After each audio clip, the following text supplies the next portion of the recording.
Assalamualaikum warahmatullahi wabarakatuh.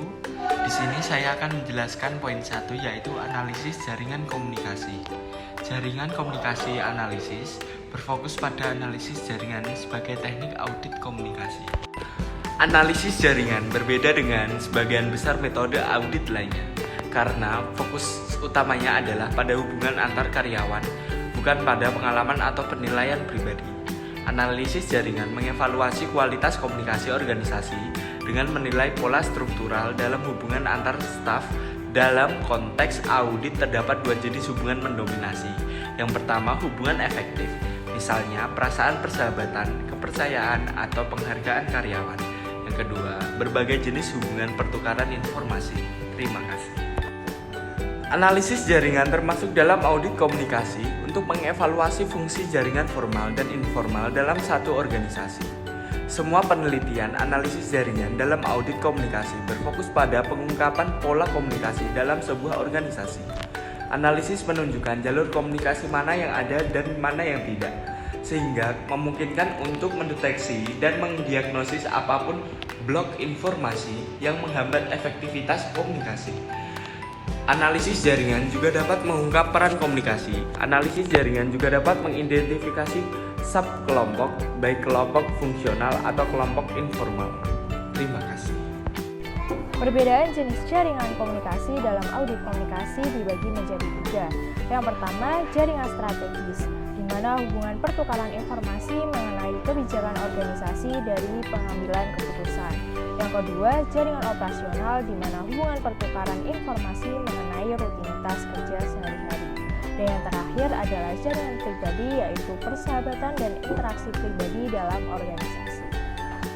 Pengumpulan data analisis jaringan dibagi menjadi 4, yaitu yang pertama adalah pertanyaan sosiometrik, di mana ketika peneliti menggunakan pertanyaan sosiometrik, responden diminta untuk menunjukkan kontak mereka dengan anggota organisasi lainnya.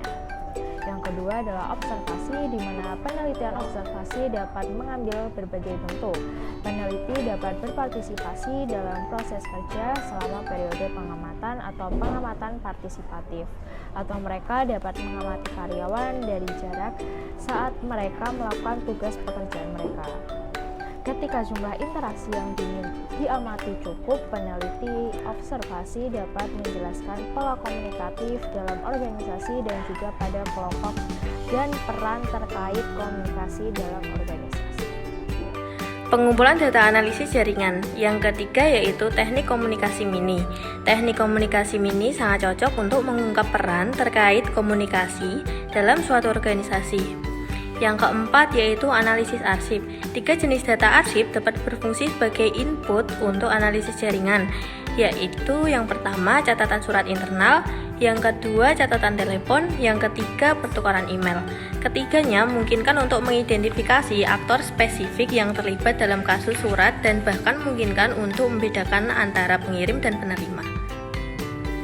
Analisis data jaringan. Pertama-tama ada langkah-langkah yang menggambarkan hubungan antara aktor dalam jaringan. Misalnya frekuensi kontak antara anggota jaringan, kekuatan hubungan, multipleksi, sejauh mana aktor memiliki lebih dari jenis satu hubungan satu sama lain, atau satu hubungan atau sejauh mana kedua aktor mengakui hubungan tersebut.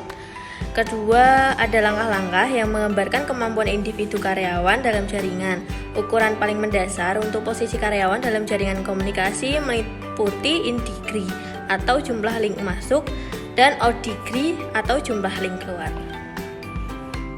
Analisis data jaringan. 3 langkah yang lebih komprehensif dapat digunakan untuk mendeteksi atau mendiagnosa masalah komunikasi dalam suatu organisasi, yaitu yang pertama, sentralitas derajat karyawan atau jumlah kolega yang memiliki hubungan jaringan dengan mereka, menunjukkan sejauh mana mereka memiliki posisi sentral dalam jaringan organisasi dibandingkan dengan anggota lain dalam jaringan.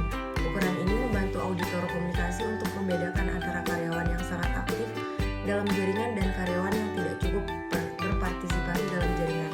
Yang kedua, sentralitas kedekatan karyawan atau jarak total dalam hal tautan ke semua kolega lainnya, menunjukkan sejauh mana karyawan dapat dengan mudah menjangkau anggota lain dalam jaringan. Yang ketiga, sentralitas keantaraan karyawan atau berapa kali seorang karyawan memiliki posisi perantara antara dua kolega dalam jaringan. Menunjukkan visualisasi jaringan. Visualisasi jaringan berguna untuk memeriksa karakteristik khusus kelompok dan individu dalam jaringan. Misalnya jarak komunikatif antar lokasi dan atau departemen. Memvisualisasikan data jaringan dapat membantu mengkonfirmasi temuan berdasarkan tindakan jaringan, dan pada gilirannya tindakan jaringan dapat membantu mengkonfirmasi hasil berdasarkan visualisasi. Maka dari itu, kesimpulannya dalam audit komunikasi, analisis jaringan dapat memiliki 3 fungsi. Pertama, dimungkinkan untuk menggunakan analisis jaringan sebagai teknik deskriptif utama.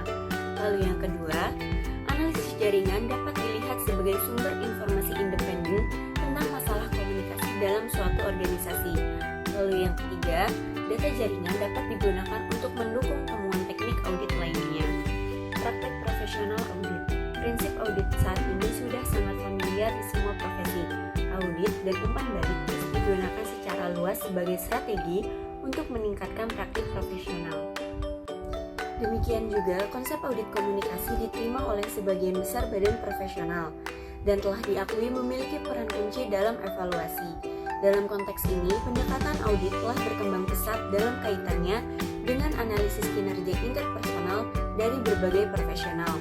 Sebagian besar perkembangan ini dimulai pada 1980-an saat perubahan besar melanda profesi. Berbagai metodologi audit telah digunakan dalam studi yang dirancang untuk memantau, mengevaluasi, dan meningkatkan kinerja komunikasi para profesional di seluruh spektrum yang luas. Memang, semua metode yang tercukup dalam bab-bab sebelumnya relevan.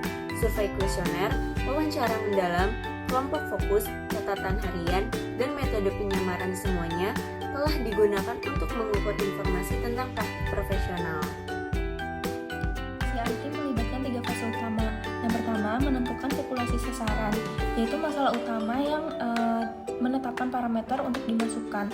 Terdapat pertukaran antara eksklusivitas fokus dan generalisasi temuan. Yang kedua, memperoleh deskripsi insiden. Dalam memperoleh laporan, perlu 2 faktor yang perlu dipertimbangkan. Yang pertama, berapa total insiden yang harus dikumpulkan, dan yang kedua, metode apa yang harus digunakan untuk mengumpulkannya. Yang ketiga, mengidentifikasi kompetensi.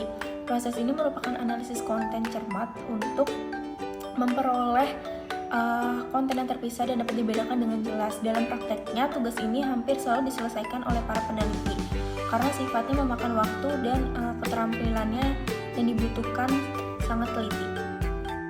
Teknik insiden kritis adalah metodologi khusus yang digunakan untuk mendidik. Contohnya perilaku efektif dan tidak efektif dalam konteks apapun.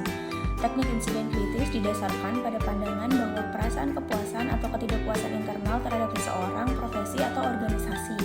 Secara khusus, peristiwa-peristiwa yang luar biasa dialami merupakan pusat pembentukan penilaian dan pada akhirnya mengarah pada atribusi sikap positif.